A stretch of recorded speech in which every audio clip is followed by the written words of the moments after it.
So extramedullary disease has always been known as being a high risk factor for patients with multiple myeloma. And we have two types of extramedullary disease, but here I'm specifically talking about soft tissue extramedullary disease. So this is not the same as paraosseous extramedullary disease where the soft tissue grows outside of the bone and is contiguous to the bone. We're talking about discrete soft tissue plasmacytomas away from bone.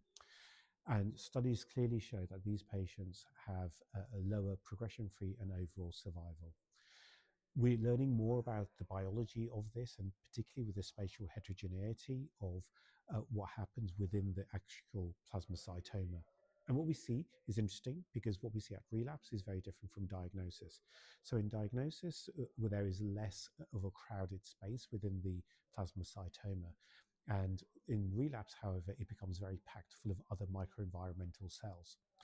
So this biology makes the relapsed plasmacytomas much more difficult to treat, and they are what we now call cold sites, because when we're trying to give treatments, it's very difficult for these treatments to actually penetrate within the plasmacytoma and lead to the death of those plasma cells.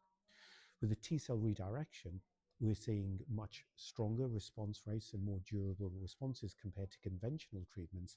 However, those patients continue to do worse compared to patients who don't have extramedullary disease.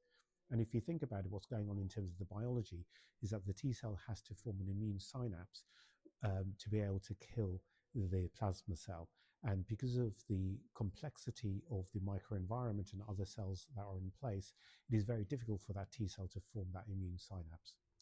So we need to think about other ways of trying to improve T cell redirection to get better outcomes for extramedullary disease.